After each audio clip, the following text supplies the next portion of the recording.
Então, muito boa noite a todos. Sejam bem-vindos ao nosso estudo desta noite. Às terças-feiras, aqui na Fraternidade Espírita de Aldeia, nós estudamos sempre o Evangelho segundo o Espiritismo e o Livro dos Espíritos. Na noite de hoje, nós temos o Vinícius, que vai trabalhar com a gente o tema Liberdade de Consciência, questões 840 a 842, do Livro dos Espíritos, e, em seguida, Márcia, com o capítulo 26, Dom de Curar, do Evangelho segundo o Espiritismo. Mas, antes da gente iniciar o nosso estudo, nós vamos serenar um pouco as nossas emoções, acalmar as nossas mentes, e vamos buscar elevar os nossos pensamentos. Vamos sair um pouco das questões materiais e vamos mergulhando pouco e pouco nas questões espirituais que atraem todos nós, porque tratam da vida verdadeira, a vida na pátria espiritual. Pedimos ao nosso Pai Criador que, através do Mestre Jesus e da equipe espiritual da nossa fraternidade, proteja e ampare o trabalho desta noite. Que, unidos e reunidos em torno destas obras da codificação espírita, tenhamos momentos de grandes aprendizados, de reflexões, que norteiem a nossa caminhada no nosso planeta, como espíritos imortais que somos. E assim, na certeza de contarmos com a companhia desses amigos tão queridos que nos sustentam, nos amparam, pedimos permissão a nosso Mestre amado Jesus, a Maria de Nazaré e, acima de tudo e de todos, ao nosso Pai Criador, para iniciarmos os nossos estudos da noite de hoje. Que assim seja. Bem, queridos irmãos, vamos passar a palavra, então, para Vinícius. Ele vai explorar as questões 840 e 842 do Livro dos Espíritos. Com você, Vinícius. Boa noite a todos. Só conhecem esse local aqui, a gente está virtualmente partindo dele, né? Que é a nossa fraternidade, para quem nunca foi. Quem quiser as fotos, depois eu mando também. Bom, nosso tema de hoje são as questões 840 e 842. São três questões, 40, 41 e 42. E eu preparei uns slides aqui só para a gente poder estudar ela um pouquinho melhor, né? Para ver as nuances que tem e os detalhes que tem dessas três questões, né? Mas em particular de alguns textos acessórios, alguns textos que são recomendados pelo próprio, assim, que tem relação com eles dentro da codificação. Então essa é a ideia, né, dos comentários a respeito dessas três questões de hoje. Bom, então das 800, a gente está aqui, né, nesse ponto, e essas três questões aqui são as últimas três do item liberdade de consciência, e logo em seguida, na semana que vem, a gente já vai mudar de assunto. A gente já passou uma sequência agora estudando sobre a liberdade disso, né, liberdade daquilo, e hoje em relação à liberdade de crença, né? O tema geral ele gira em torno da garantia talvez não seja a melhor das palavras, mas será que quando a pessoa, tudo bem que ela tem a liberdade de consciência, ela é livre, se você estiver preso, né, se você estiver preso, encarcerado, ainda assim você guarda a liberdade, a sua liberdade íntima, ela continua lá, assim, tipo Nelson Mandela, né, você pode encarcerar ele 20 e tantos anos, e mesmo assim, ele guarda assim, você não consegue mudar encarcerando uma pessoa dele ter a liberdade de crença. Mas nessas três aqui, aí Kardec faz uma pergunta muito curiosa. E se essa liberdade de consciência, por óbices a crenças capaz, será atentar contra a liberdade de consciência por óbices a crenças capaz de causar perturbações à sociedade? Deixa eu só ver o que foi isso aqui. Capaz de causar perturbações à sociedade. Então essa é a nossa 840. Então se alguém tiver algum tipo de crença, mas essa crença é nociva, notoriamente nociva à sociedade. Então será que isso é atentar contra a liberdade de consciência? Bom, a resposta dos espíritos é curta, né, mas tem um comentário. Então a resposta é: podem reprimir-se os atos, mas a crença íntima é inacessível. Reprimir atos exteriores de uma crença, quando acarretem qualquer prejuízo a terceiros, não é atentar contra a liberdade de consciência, pois que essa repressão em nada tira a crença a liberdade, que ela conserva integral. Ou seja, o que ele está dizendo? Quando os atos praticados não é questão da liberdade da crença. A liberdade da crença permanece, pedra basilar. Mas só que quando os atos dessas pessoas, eles começam a causar mal a terceiros, aí se coíbe, assim, se repreende, né, esses atos. Aí eu podia dar um exemplo, por exemplo,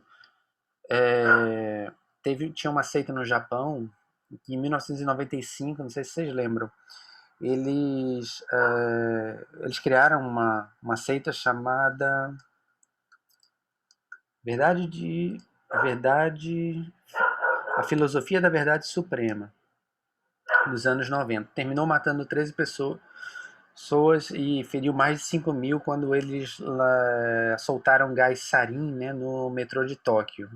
Alguns, os mais, os mais antigos aí lembram desse caso. Então, essa crença ela foi permitida, foi autorizada pelo governo, né, na época, mas quando, né, se esses atos eles começaram a ter, né, começou a atentar contra, né, a vida, inclusive de outros, aí o grupo foi preso e foi, inclusive o líder ele foi condenado à morte ainda mais. Até hoje não foi. Ele foi condenado à morte em 2004, mas a sentença nunca foi cumprida. Então essa crença ainda continua, ainda com outros nomes e tal, né? Esse é o tipo de crença, mas digamos assim, é uma é um extremo, né? Onde esses atos exteriores eles podem acarretar prejuízos a terceiros. Tem um outro exemplo também. Tem vários exemplos daquelas seitas, por exemplo, nos Estados Unidos, que tem suicídios coletivos, né? Aí você vai encontrar várias ideias que causam perturbações à sociedade, de tal forma que essa questão é um tanto, para os dias de hoje, né? É um tanto lógica, né? E eu acho que dá para compreender, tá? Mas eu acho que o ponto central aqui, o ponto essencial é que não, a liberdade existe, mas só que essa liberdade ela não pode extrapolar os limites dos direitos, né, dos demais. Você tem a crença, mas os atos é que e que são prejudiciais. Isso parece que a gente está falando do Supremo Tribunal Federal nos dias de hoje, né, com essa muito em voga agora questões sobre até onde vai a sua liberdade de prejudicar a outra. Né? Você tem uma liberdade, por exemplo, já teve até o caso, já comentei, em que uma determinada pessoa foi condenada por usar a sua liberdade para prejudicar a outro. Então você está reprimindo os atos, né, mas mantendo o direito a qualquer um de manter a crença. Bom, a segunda, que é a 841, ela vai dizer assim: para respeitar a liberdade de consciência, dever-se-á deixar que se propaguem doutrinas perniciosas ou poder-se-á, sem atentar contra aquela liberdade, procurar trazer ao caminho da verdade os que se transviaram obedecendo a falsos princípios. Deu para entender? Então, eu acho que o ponto-chave aqui é trazer ao caminho da verdade. Opa, deixa eu desfazer isso. Opa, deixa eu fazer isso. Eu estava tentando marcar aqui para vocês, mas terminei.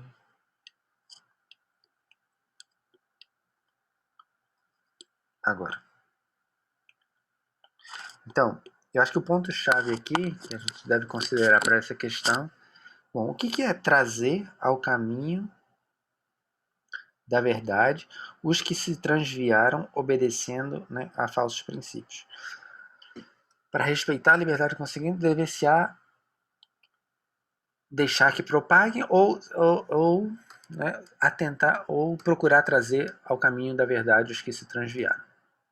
Bom, certamente, dizem os Espíritos, que podeis e até deveis, mas ensinai a exemplo de Jesus, servindo-vos da brandura e da persuasão e não da força. O que seria pior do que a crença daquele a quem desejarias convencer? Se alguma coisa se pode impor, é o bem e a fraternidade. Mas não cremos que o melhor meio de fazê-los admitidos será obrar com violência. A convicção não se impõe. Aqui a gente está falando de crenças, de seitas, de religiões, né? Então, o que era, como é que Jesus ensinava? Bom, Jesus tinha dois lados. Tinha a hora que ele utilizava-se de uma energia, que não era uma energia tipo raiva, mas que ele chegava e dizia para os fariseus: sepulcros caiados, caiados de branco por fora e podres por dentro. Então existia quando havia necessidade, ele se utilizava de uma imagem forte, de uma persuasão, mas nunca da violência, né? E se diz assim, comumente, que nunca houve alguém que combatesse o mal com tamanho intento, assim como Jesus.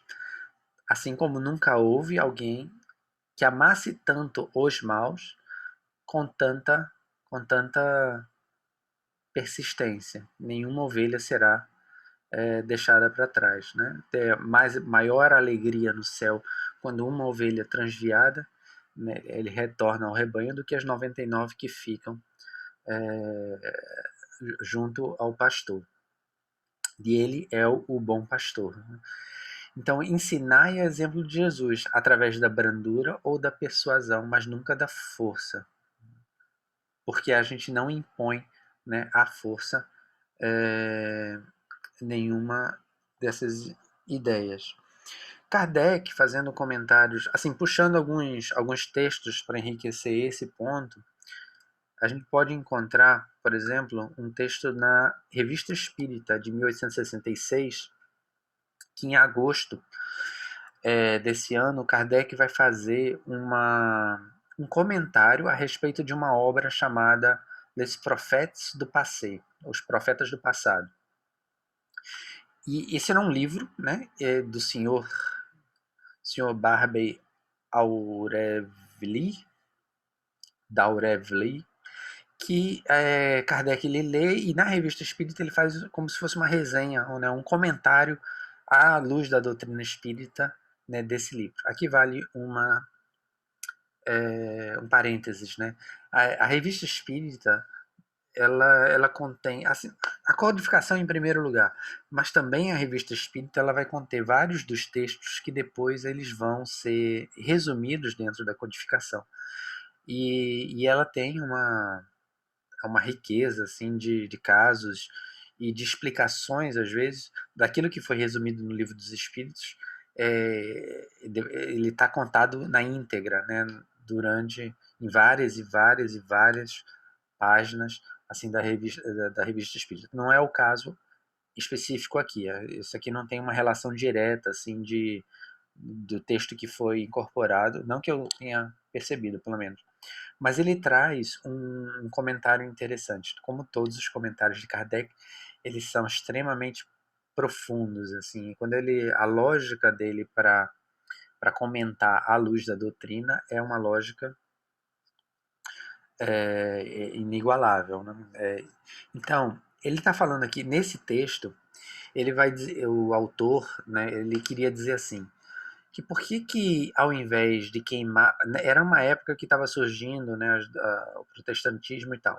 Então, por que ao invés, eles muito católicos, nesse mundo onde o espírito e o corpo estão unidos por um mistério indissolúvel, o castigo corporal tem a sua razão espiritual de existir, porque o homem não tem o encargo de desdobrar a criação. Ora, se em vez de, vê a ideia do homem, se em vez de queimar os escritos de Lutero, como era muito comum, né, queimar os livros, cinzas caíram na Europa como uma semente. Tivessem queimado o próprio Lutero, o mundo estaria salvo por pelo menos mais um século. É lógico que o que ele está dizendo assim não faz sentido, assim, não faz sentido hoje, mas ele era um radical, né? Era como é que a gente chama? Um extremista, né, mas que ele tinha essa ideia de impor pela força. E aí Kardec vai se contrapor, né? Ele vai fazer um comentário se contrapondo a essa ideia. A Inquisição é, pois, uma necessidade lógica numa sociedade qualquer, diz o homem. Kardec, ele tem um comentário extenso, eu não separei tudo, mas só as partes mais interessantes. Assim. Então é notável que 90% das 370 e tantas seitas que se dividiram o cristianismo desde a sua origem tiveram por objetivo aproximar-se dos princípios evangélicos, de onde racional concluir, a lógica de Kardec, que se não tivessem dele afastado, essas seitas não se teriam nem formado. Porque uma análise das cisões da igreja mostra que tinha questões assim, a grande cisão, Oriente e Ocidente. Qual foram os pontos principais? Um dos pontos era se devia usar fermento ou não usar fermento no pão que fosse oferecido lá na hóstia e tal, né, nas como é que chama quando você tem os procedimentos religiosos, que eu esqueci o nome. Não, As porque celebrações? nas celebrações, perfeito, ótimo. Então, nas celebrações, assim, você devia ter o pão com fermento ou sem fermento. Então, dá para ver que tem muitas. E também tinha problemas de poder, claro. Né? Também tinha brigas políticas, quem é que deveria mandar e tudo mais, né? Esses problemas políticos. Mas então, dá para ver que muitas das razões são razões humanas antes de razões superiores, né? São razões, são motivos de cisão que estão muito na horizontalidade da matéria e muito menos preocupados na entrega da obra. E aí Humberto de Campos tem uma mensagem muito interessante em Jesus no Lar, né, que diz assim, uma cidade distante tinha pessoas que passavam fome, tinham pessoas que precisavam de remédios. E aí o senhor, né, das terras, ele juntou um certo número de operários e enviou para lá. Na primeira hora, quando eles saíram da porta, todos muito jubilosos, né, partiram do mundo espiritual, né, cheios de promessas, mas na primeira hora começaram a discutir quanto ao caminho que deviam seguir. Uns queriam ir pela estrada, outros pelo mar e outros pelas montanhas. Uns queriam pegar o atalho, outros queriam pegar a estrada larga. Né? E aí eles tanto brigaram que se resolveram se partir. Aí partiram em três. Só que ao partir-se em três, as brigas só se multiplicaram. Porque em números menores começaram a surgir as questões individuais assim começaram a ganhar força. E tanto se atrasaram os três grupos que chegaram todos ao mesmo tempo, com muito atraso, e todos na cidade já tinham morrido pela falta, né, dos remédios, dos alimentos. E aí ele vai comparar isso, né, a todas essas cisões, as diferentes ideias que as pessoas tinham a respeito do que era a verdade com V maiúsculo. Né?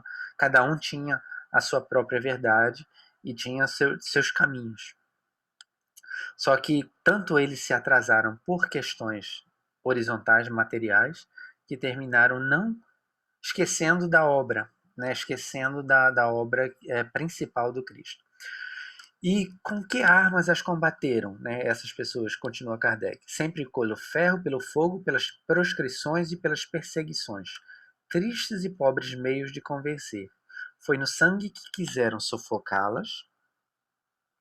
Na falta de raciocínio, a força pôde triunfar sobre indivíduos, destruí-los, dispersá-los, mas nunca aniquilar a ideia. É por isso que, com algumas variantes, nós a vemos reaparecer incessantemente sobre outros nomes ou sobre novos chefes. Né? E aí tem esse notável, né, comentário de Kardec. Se a gente for analisar só, assim, não fazendo aula de história, mas só demonstração rápida de como houve cisões, né,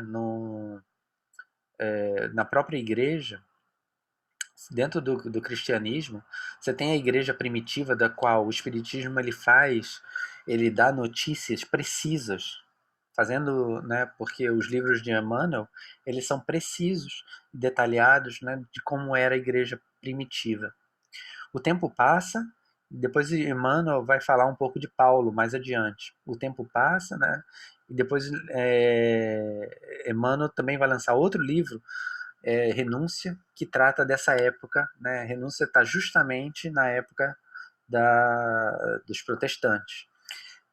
Mais aqui um pouquinho, né? Então, mais um pouco para frente, da reforma para cá. Só que o que Emmanuel coloca, né, é que, às vezes, muitas vezes, à medida que o tempo passa, a gente vai esquecendo daquela essência dos princípios, e vai, como a água cristalina que cai na lama, ela vai se misturando com os defeitos, né, humanos. E mais à frente a gente tem, né, o espiritismo. A grande cisma, né, do Oriente e do Ocidente aqui, que dividia os ortodoxos e os católicos, né, por causa do fermento e outras coisas, mas do mesmo jeito a gente tem visto, trazendo assim para os dias de hoje, eu conheço centros espíritas que fizeram uma cisão depois de muitas brigas, claro, mas a gota d'água foi a cor do rodapé da casa, e foi tão a gota d'água disso que resolveram partir em dois, né, os centros, e resolveram brigar entre si. A gente deve aprender, né, com esse passado, de não se afastar do que era, assim, os livros de Emmanuel são muito bons porque eles mostram exatamente, né, as fraquezas, os defeitos também das brigas que existiam entre, né, na época assim, do apostolado, né, entre Pedro e Paulo. Tem uma que é notável, tenho que correr agora, mas tem uma que é notável, que na igreja de Antioquia, né, tinha fenômenos de vozes diretas, fenômenos mediúnicos, fenômenos de todos os tipos. Aí, de repente, eles tiveram desentendimentos, a ponto de, teve uma vez que Paulo e Pedro começaram a discutir. Quando Pedro ele faz uma visita, mas acompanhado tinha dois guardas, digamos assim, enviados, né, por Tiago. E aí Paulo dizia assim: esses dois, você, Pedro, perdeu o brilho, perdeu a alegria, só fica com esses dois, fica calado, não fala mais com a gente, tal. E eles começaram a brigar, como se estivesse brigando assim no meio da palestra. Se fosse um centro espírita, eles estavam brigando lá no meio da palestra. Aí Emmanuel faz um comentário: nunca o cristianismo esteve tão perto de desaparecer da Terra quanto naquele momento, né, em que eles discutiam. Como era, né, delicado, né, uma árvore ainda muito delicada, nascente. E aí Pedro ele concilia, ele abre o Evangelho, diz, vamos estudar. E aí eles se sentam e vão estudar, né, o Evangelho. Mas mais adiante, né, as ideias de Alcione que Emmanuel traz, ele mostra como tinha a sua razão de ser naquele momento, de fazer relembrar o que estava esquecido, assim como nos protestantes. Quando a Alcione fala nessa época aqui, o que ela fala, né, quando comenta a Bíblia, é o que tinha sido esquecido durante todos esses séculos. Né? Ele retraz novamente a ideia primitiva, né? Traduz as obras do latim para o grego, e daí começa, né, esse movimento, relembrando, né, o passado. Então tem muita coisa interessante dentro dos livros de Alcino que em meros 4 minutos eu não vou conseguir, né, passar.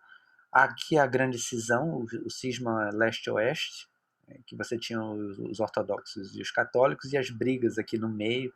No meio tinha os paulinos e os judeus, e essa confusão toda das diversas seitas. E se você pegar uma revista, que é a revista da Life Magazine de 1947, dá para ter uma ideia do número de pequenas cisões, assim como parece que profetizava Jesus na época dos evangelhos, lá na casa de Pedro, quando ele falava dos números que se dividiam e se subdividiam, e os números menores começavam a se subdividir cada vez mais. Aqui você tem todas essas cisões assim, entre do calvinismo, luteranismo, dos radicais, dos batistas e os batistas, dos discípulos, etc, etc, etc, etc, etc. E aí você vai contar, agora dá para entender o que Kardec quer dizer dessas 270 e tantas dissidências e divisões que houveram, né, se tivessem relembrado. Agora Kardec coloca também: se os reformadores só exprimissem as suas próprias ideias pessoais, não reformariam absolutamente nada, porque não encontrariam eco. Porque um homem sozinho é impotente para agitar as massas, e se as massas estiverem inertes e não se sentirem nelas vibrar alguma fibra. Muito parecido com o espírito de verdade, que depois coloca que, né, os espíritos do Senhor são como as virtudes do céu, qual o imenso exército que se movimenta. Você nunca tem um reformador sozinho. E essa também, talvez a maior mensagem que eu queria passar hoje, é de que né, sobre essas grandes verdades, ela nunca vem sozinho. Né? Se pegar a obra do Livro dos Espíritos, quem assina a obra de verdade? Espírito de verdade, Paulo, Emmanuel, sobre outro nome. Aí você vai ter Joana de Ângeles, e N, né, a obra, o Pentateuco em si. Essas ideias assim são realmente o imenso exército que se movimenta ao receber as ordens do seu comando, e espalham-se sobre toda a superfície da terra, e semelhantes a estrelas cadentes vêm iluminar os caminhos e abrir os olhos aos cegos. Mas ainda me falta 1 minuto. E nesse 1 minuto, lembremos Alcione, né, que o Evangelho, em sua expressão total, ele é vasto caminho ascensional, que independente da seita, né, a gente vai encontrar a mesma essência, independente da crença, independente da opinião. Quando a gente traz isso, essas ideias para dentro de casa, por exemplo, mais vale, né, calar, né, uma ideia do que causar. Às vezes essas opiniões elas podem ser domadas de certa forma para que a gente tenha um pouquinho mais de resistência, de resiliência. Porque aqui a gente está falando de religiões, mas a gente pode levar isso para o trabalho na casa espírita, ou então até mesmo para o casamento, para a questão de se compreender melhor, né, e não querer impor a sua, né, ideia, a sua crença à força em todo momento, né? Então o evangelho ele precisa, né, de um conhecimento mais de essência e menos da materialidade, né, como da horizontalidade da matéria. Muitos estudiosos presumem haver alcançado o termo da lição do mestre com uma simples leitura vagamente raciocinada, mas isso é um erro grave. A mensagem do Cristo precisa ser conhecida, meditada, sentida e vivida. Vamos lembrar isso daqui. Conhecida, meditada, sentida e vivida, nessa ordem de aquisições. Não basta só estar informado. O preceptor do mundo nos ensinará a ler, o mestre, porém, nos ensina a proceder, tornando-nos indispensável a cada existência. Bom, minha gente, o tempo já passou. E eu paro por aqui e repasso aí a palavra à Cláudia. Nunca consigo terminar. A gente te agradece, Vinícius, as excelentes reflexões. Foi muito interessante, realmente, para nosso aprendizado e para nos auxiliar no nosso discernimento. Então, o segundo momento do nosso trabalho vai ser com a nossa Márcia. Ela vai tratar conosco do Evangelho segundo o Espiritismo. Dom de Curar, capítulo 26. Pois não, Márcia, com você. Obrigada, Cláudia. Eu vou aproveitar, a gente já percebeu em várias noites de estudo aqui do nosso centro que é incrível como as coisas se encaixam, né? Com a fala de um acaba encaixando no outro. Então, com o tema que eu vou abordar, o dom de curar, eu vou aproveitar esse último slide que o Vinícius mostrou, que me chamou muita atenção uma frase, eu não peguei a frase toda, mas eu peguei aqui a essência. Um preceptor ensina a ler, o mestre ensina a proceder.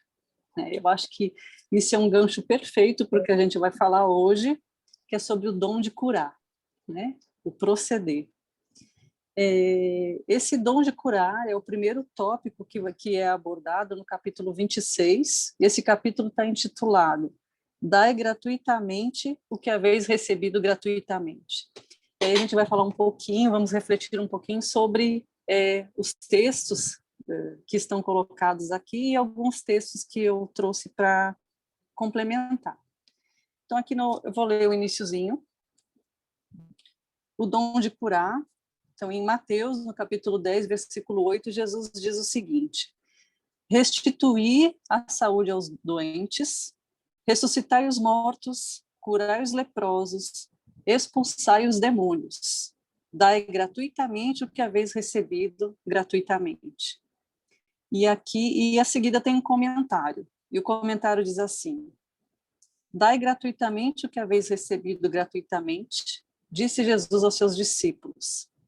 Por este preceito, prescreve não se fazer pagar por aquilo que nada pagou. Ora, o que eles tinham recebido gratuitamente era a faculdade de curar os doentes e expulsar os demônios. A gente está falando aqui da mediunidade, né? Em outras palavras. Ou seja, os maus espíritos que seriam esses demônios, né? Esse dom lhes havia sido dado gratuitamente por Deus para o alívio daqueles que sofriam e para ajudar a propagação da fé. Vejam aí o exemplo como era importante neste momento. E lhes disse para dele não fazerem um tráfico, nem um objeto de especulação e nem um meio de vida. né? Utilizar de forma gratuita. Então, o que a gente poderia...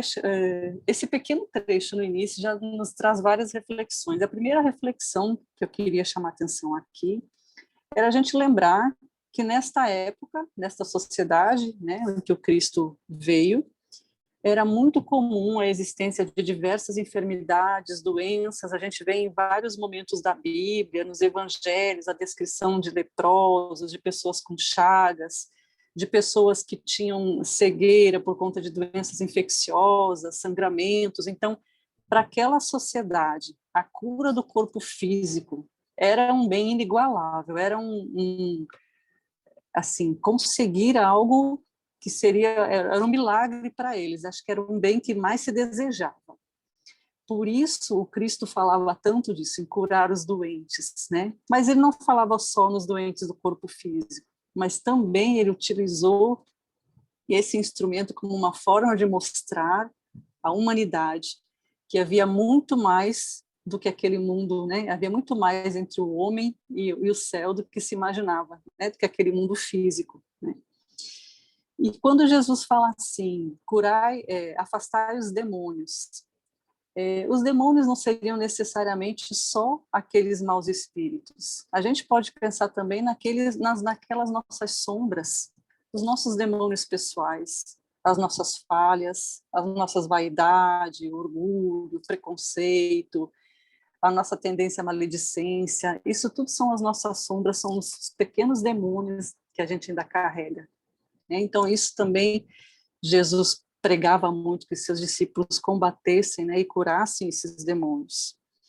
Então, ele se refere a essas nossas sombras, usando uma analogia que está presente também no Evangelho segundo o Espiritismo, uma passagem de Mateus, no capítulo 9, versículos 10 a 12, que eu vou ler aqui para vocês todos vão reconhecer esta passagem. Os sãos não têm necessidade de médico. Então, esse diz assim: Jesus estando à mesa na casa desse homem, Mateus, aí vieram muitos publicanos e pessoas de má vida. Aí o que seriam essas pessoas de má vida? Quem sabe essas pessoas com as suas sombras ainda, né? E se assentaram à mesa com Jesus e seus discípulos. O que os fariseus, tendo visto, disseram a seus discípulos: por que vosso mestre come com os publicanos e pessoas de má fé? Aí, inclusive, se expressando as sombras dos fariseus também, a vaidade, o orgulho, o preconceito, né? Mas Jesus, os tendo ouvido, disse-lhes: os sãos não têm necessidade de médico, mas os doentes. Então, o que Jesus estava se referindo aí? As doenças da alma, não só as doenças do corpo físico. É isso que ele estava chamando a atenção. E aí, em relação a essa mediunidade utilizada para curar as doenças, como Jesus se remetia, nesse momento, ele estava falando daquela mediunidade ostensiva que os discípulos estavam sendo capazes de mostrar, e depois há vários relatos ao longo do Evangelho, né, de curas que eles fazem. Mas a mediunidade, eu acho interessante chamar a atenção para os discípulos. Houve um marco muito importante na história, que foi o dia de Pentecostes, né, que eu achei muito... No livro Caminho, Verdade e Vida, de Emmanuel, ele descreve este dia como o início da mediunidade em si, né, do uso da mediunidade.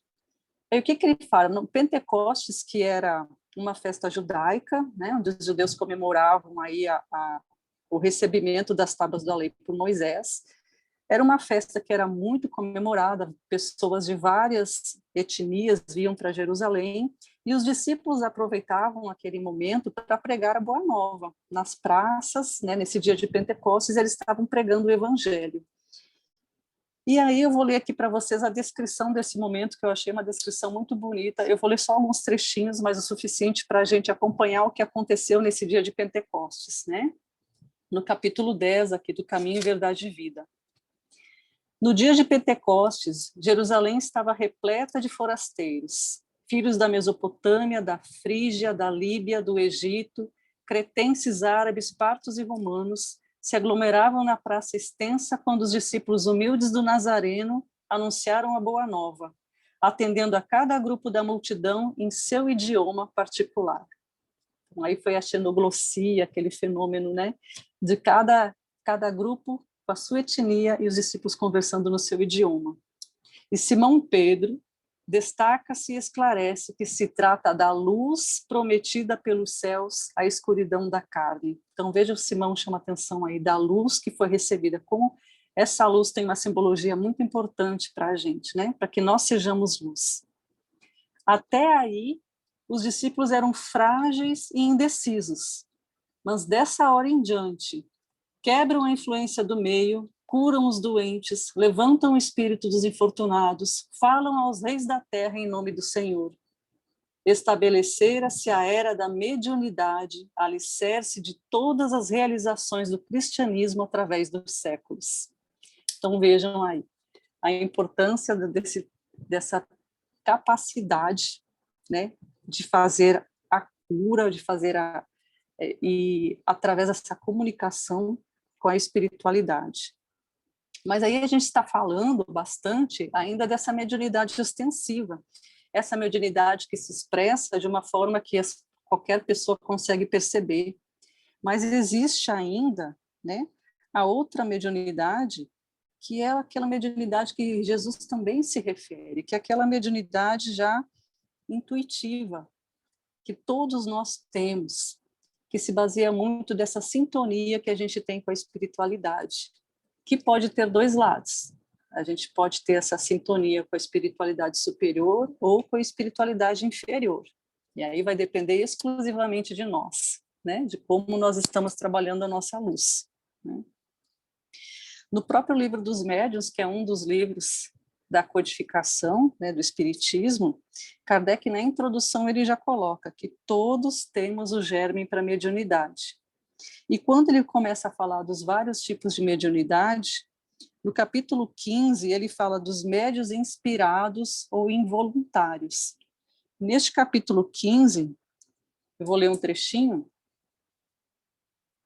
ele fala de um esclarecimento muito importante, que se a humanidade tivesse condições de perceber a profundidade desse esclarecimento, nossa, como nós estaríamos diferentes hoje. Ele coloca assim: médiuns inspirados ou involuntários. A inspiração nos vem dos espíritos que nos influenciam, para o bem ou para o mal, mas procede principalmente dos que querem o nosso bem, e cujos conselhos rejeitamos com muita frequência. Ela se aplica em todas as circunstâncias da vida, nas resoluções que devemos tomar. Sobre esse aspecto, pode-se dizer que todos somos médiuns, porque não há quem não tenha seus espíritos protetores e familiares, que tudo fazem para sugerir ideias salutares aos seus protegidos. Se todos estivessem bem convencidos desta verdade, ninguém deixaria de recorrer com frequência à inspiração do seu anjo da guarda, nos momentos em que não soubesse o que fazer ou o que dizer. Então, vejam como é importante esta sintonia com a espiritualidade, para nós trabalharmos essa nossa mediunidade nesse contato, nessa troca, nessa capacidade de receber a iluminação de tantos que estão ali juntos de nós, dos nossos anjos, dos nossos espíritos mentores, dos nossos familiares que já se foram, né? E essa importância da sintonia, acho que muitos aqui já ouviram falar, ela está muito clara lá no Livro dos Espíritos, na questão número 459, quando Kardec pergunta se os espíritos são capazes de influenciar as nossas ações e nossos pensamentos, e a resposta é muito clara, né? Os espíritos dizem muito mais do que vocês imaginam, a ponto de muitas vezes eles é que vos dirigem. Então vejam a importância da gente manter essa nossa sintonia, né, com a espiritualidade. Mas aí a gente se pergunta, então, como é que a gente pode usar essa nossa mediunidade instintiva, essa mediunidade que todos nós temos, né? Nós não precisamos fazer psicografia ou psicofonia, né? Todos nós temos contato diário, cotidiano com a espiritualidade, né? No mínimo com o nosso anjo da guarda, com os nossos parentes queridos, né, que nos acompanham. Como é que a gente pode usar, então, para curar? Vamos voltar lá ao tema, o dom da cura. O que a gente pode fazer em relação a isso? Como lá mesmo no fenômeno do Pentecostes, que eu coloquei aqui para vocês, que Pedro falou, Pedro se remeteu à luz, né? Ele disse que era a luz divina, né, que estava chegando para tirar a escuridão da carne. Então, o que a gente coloca aqui é nós sejamos luz. A luz que nós temos como pessoas que podemos transmitir essa luz, pode nos ajudar a fazer essa cura, a cura das pessoas que nos cercam. Em relação a este trecho de Mateus, existe um comentário de Emmanuel, que ele fala muito, ele faz essa relação com a luz, no seu livro Evangelho por Emmanuel, de Mateus, e neste livro ele se remete a uma outra obra dele, chamada Livro da Esperança, onde no capítulo 87 ele intitula Ante a Mediunidade. E neste capítulo ele comenta esse trechinho de Mateus, que a gente leu aqui no início. Tá? Então, vou ler um trechinho desse capítulo do Emmanuel, que ele coloca uns pontos bem interessantes para a gente refletir. Ele coloca assim, ante a mediunidade. Mediunidade na bênção do auxílio é semelhante à luz em louvor do bem. Olha ele chamando a luz de novo. Toda a luz é providencial. Toda a mediunidade é importante. Reflitamos na divina missão da luz a expressar-se de maneiras diversas. Todo o núcleo de energia luminosa se caracteriza por utilidade específica, ou seja, tudo que nós fazemos buscando iluminar, nos iluminar, iluminar aqueles que nos cercam, tem utilidade. Nenhum deles ineficiente, nenhum desprezível, nenhum esforço é desprezível. No que tange a luz, vejam que importante o que Emmanuel coloca aqui. No que tange a luz, o espetáculo é acessório. Então, aqueles que acham importante aquela mediunidade ostensiva, né, aquela coisa que apareça, que seja... Ele deixa bem claro. No que tange a luz, o espetáculo é acessório, vale o proveito. Em matéria de mediunidade, o fenômeno é suplemento, importa o serviço. Então, vejam como ele é brilhante. Vale o proveito, importa o serviço. Então, para a gente estar centrados, né, para nós estarmos centrados no que é importante na nossa conduta, né, que é colocado aqui o que os mestres, que eu coloquei bem no iniciozinho, né, o mestre nos ensina como proceder. E seguindo, ele coloca assim, em qualquer tarefa das boas obras, deixa, pois, que a mediunidade te brilhe nas mãos. Ou seja, o que são as nossas mãos aqui? O que nós podemos fazer? Além, é claro, de utilizar as mãos como nós estamos habituados, até em casas espíritas ou nos nossos lares mesmo, as mãos como uma forma de postá-las para oração, para receber energias, para doar energias, para dar um passe magnético.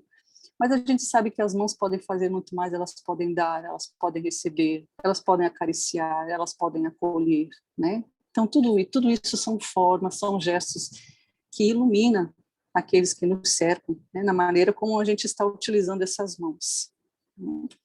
E aí ele encerra colocando uma frase importantíssima. Entre a lâmpada apagada e a força das trevas, não há diferença. Então, ele termina com uma frase que é para dar um impacto.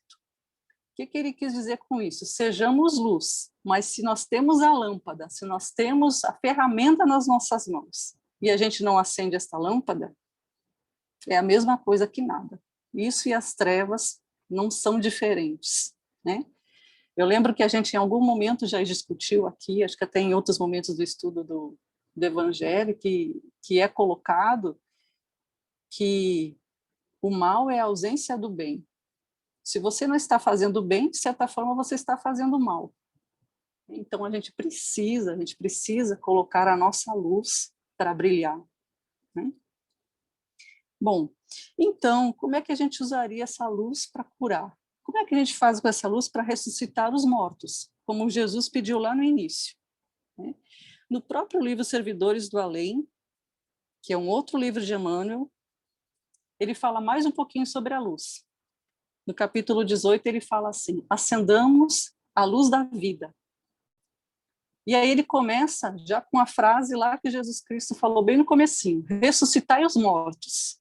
Aí a gente pensa, mas como? Como nós vamos ressuscitar os mortos?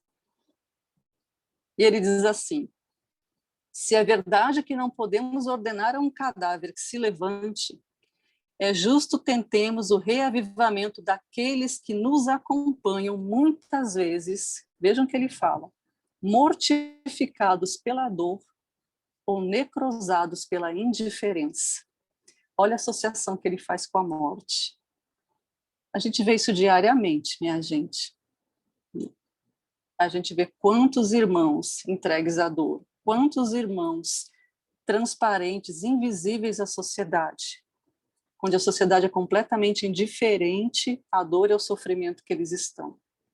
Então é aí que nós podemos ressuscitar esses mortos, esses irmãos mortificados na dor, necrosados na indiferença, né? Aí Emmanuel continua: não nos esqueçamos, não nos esqueçamos, os verdadeiros mortos estão sepultados na carne terrestre. Aí a gente lembra lá no comecinho, no trechinho que eu li do Pentecostes, quando Simão dizia, né, isso foi a luz para nos tirar da treva da carne, da escuridão da carne.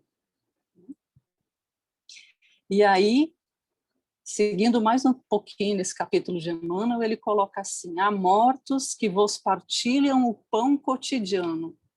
São pessoas que estão convivendo conosco, com as suas dores, com seus sofrimentos, no túmulo das terríveis ilusões que lhes anulam a existência.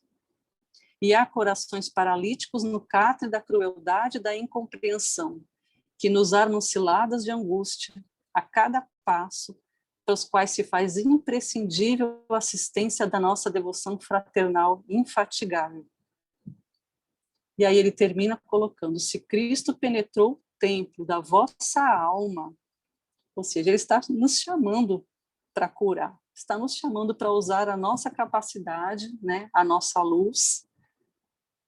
Nós que estamos aqui numa noite de terça-feira, estudando o Evangelho do Cristo, então nós tivemos já uma penetração do Cristo na nossa alma. Então ele fala: se o Cristo penetrou o templo da vossa alma, auxiliemo-los na necessária ressurreição, a ressurreição desses irmãos que estão entregues a esta morte. Acendamos a luz da vida, trabalhemos no bem, enriquecendo as horas da peregrinação terrena com os melhores testemunhos de nossa boa vontade para com semelhantes, em nome do Mestre da Redenção. Enriquecer a nossa peregrinação terrena, o que é isso? É dar valor à nossa vida, a essa nossa encarnação aqui agora. Né? Como diriam, como já foi dito em algum momento, o momento é agora, a hora é já. Né?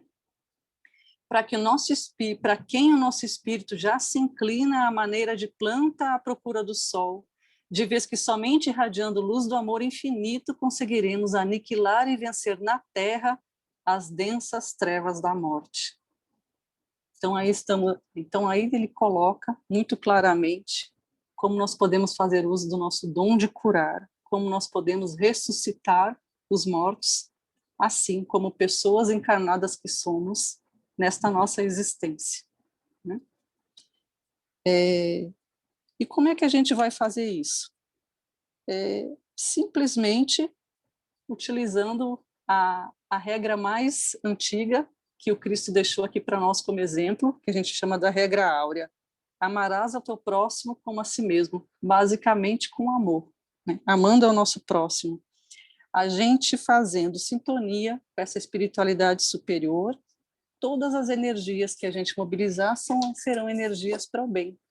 Né? Nós estaremos mobilizando luz para curar as dores, curar o sofrimento de tantos irmãos, e inclusive as nossas próprias dores. Né? Esta regra áurea, e aí eu queria fazer, nesses últimos minutinhos, também um resgate do que foi colocado lá no início, nesse trecho do Evangelho, onde o Cristo, além de falar aos seus discípulos que curassem os doentes, que curassem das doenças e dos seus demônios, ele também disse: fazei isso gratuitamente, dai de graça o que recebeste de graça. Então, o que ele chama, que gancho eu queria fazer com isso? Neste mesmo capítulo do Evangelho, onde se fala sobre a regra áurea, ama o próximo como a ti mesmo, está também presente um tópico que também é muito conhecido, né, dos cristãos: dai a César o que é de César e a Deus o que é de Deus. Qual é o gancho que eu queria fazer aqui para a gente refletir? Não há dúvida de que quando Jesus coloca isso, ele está chamando a atenção da regra áurea, porque se nós queremos amar ao próximo como a nós mesmos, se nós devemos fazer isso, obviamente nós devemos respeitá-lo como queremos ser respeitados. Então, nesse tipo de se assume, né, que nessa posição a gente não deve de jeito nenhum deixar de cumprir uma regra, deixar de cumprir uma lei, uma norma. A gente deve respeitar o nosso próximo, né? E acho que é nisso que o Cristo quis dizer quando ele fala aos judeus para pagarem as taxas, né, que os judeus perguntam se eles poderiam deixar de pagar as taxas. Ele diz: olha, o que tem aí nessa moeda? É a face de quem que está aí gravada? De César, então dê a César o que é de César. Mas eu queria puxar para o outro lado: e a Deus o que é de Deus? O que é de Deus? É o amor, né? E o amor, quando a gente fala em fazer as coisas com amor, a gente vai praticamente falar da caridade, que é a maior expressão do amor. E a caridade é doação acima de tudo, né? A caridade, ela não pede nada em troca. Você não pode cobrar, você não pode visualizar que vai receber, vai ter algum lucro com esta ação. Então, por isso eu quis fazer esse gancho, né? A Deus o que é de Deus. Então, se eu recebi, se eu tenho o dom de curar, se eu posso ser luz, se eu posso iluminar a mim e aos que me cercam, que eu faça isso gratuitamente, porque isso são as coisas de Deus, né? É basicamente a doutrina do Cristo e a doutrina do amor. Então, a gente sabe que existem médiuns no mundo inteiro, né? Também no nosso país, que fazem uso da faculdade da mediunidade como uma forma de subsistência, como uma profissão até, que cobram por esses atendimentos. E o meu entendimento é que esses médiuns, eles estão no caminho, né? Eles ainda não encontraram a melhor forma de exercer a sua mediunidade, esse dom tão divino, mas eles estão no caminho, porque, de certa forma, mesmo fazendo esse uso da cobrança, esses médios estão mostrando às pessoas que os procuram, é claro, os médios que trabalham sempre pelo bem, né, aqueles que fazem esses atendimentos, ainda que cobrando, mas pelo bem das pessoas que os procuram, de certa forma estão aproximando essas pessoas de conceitos ou de ideias que aproximam da realidade espiritual. São pessoas que começam a crer que existe vida depois da morte, que existe uma espiritualidade capaz de se comunicar com os que estão aqui encarnados, né? Então isso acaba sendo útil, de certa forma. Então o que a gente imagina é assim: Deus aproveita qualquer forma de manifestação nesses médios para conseguir nos mostrar a verdade que tem por trás disso tudo, né? Então, eu imagino assim que nenhum talento neste momento é desperdiçado pelo Pai. Mesmo esses que estão fazendo a cobrança, um dia eles vão ter esse entendimento que não é a melhor forma, mas eles estão no caminho. Então, para a gente lembrar que temos o dom de curar, somos capazes de curar, né? Como nós podemos curar? O que nós podemos curar? As dores do sofrimento, da angústia, os remorsos, as aflições, até mesmo a ociosidade, conversando com as pessoas que nos cercam, conversando com os nossos familiares, com os nossos amigos, com alguma pessoa que nos procura, que esteja no momento de aflição. a gente pode usar de pensamentos, de vibrações, de palavras, de gestos, de ações. Tudo isso é luz, né? Tudo isso é uma forma de nós usarmos o dom de curar, o dom de ressuscitar os mortos para aqueles que estão no nosso dia a dia, no nosso cotidiano. E para finalizar, eu vi aqui que a gente já está com um tempinho esgotando, uma última mensagem de Emmanuel, do Espinho Vinha de Luz, que é uma chamada para a gente continuar no trabalho certo. Ele é um trechinho de um texto dele, que está no capítulo 103, bem no finalzinho ele fala assim: não hesites, porém, no espírito de serviço. Permaneces como os primeiros apóstolos nas grandes praças, onde se acotovelam homens e mulheres, ignorantes e sábios, velhos e crianças. Aperfeiçoa tuas qualidades de recepção. Olha ele falando aí da nossa sintonia com o mundo maior.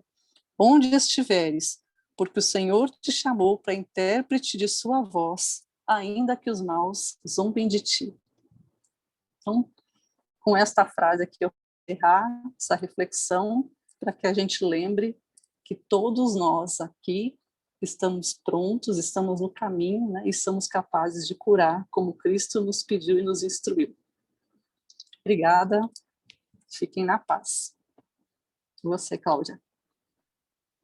Nós é que agradecemos, Márcia, a você, a Vinícius.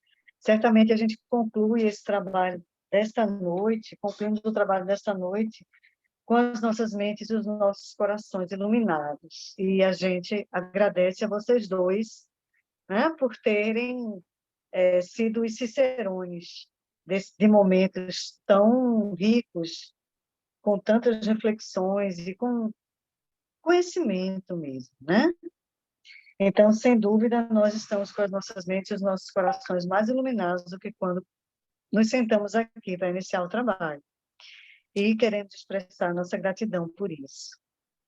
E vamos também expressar nossa gratidão ao nosso Criador, fazendo a nossa prece para finalizar a tarefa desta noite.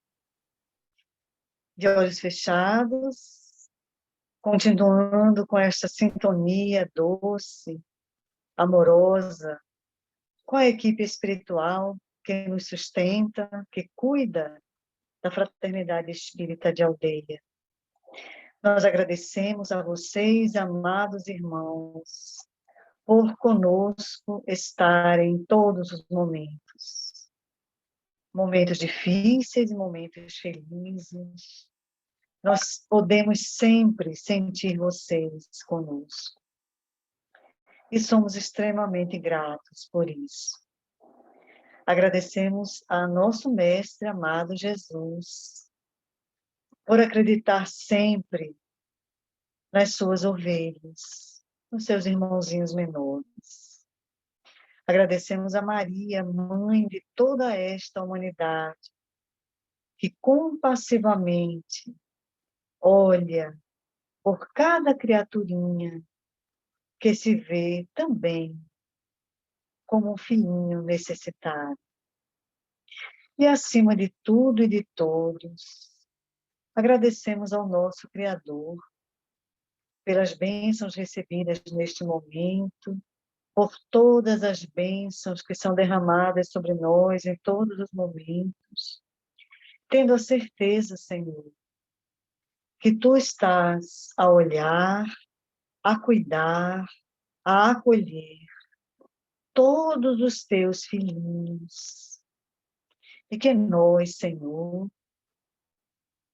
com o desejo de servir, sejamos as mãos abençoadas aqui, neste nosso planeta, atendendo, acolhendo todos aqueles que de nós se aproximam. E na certeza de uma noite de paz e de continuidade de aprendizado para nós espíritos, pedimos permissão para darmos por encerrados nossos estudos da noite de hoje. Que assim seja. Muita paz, meus irmãos.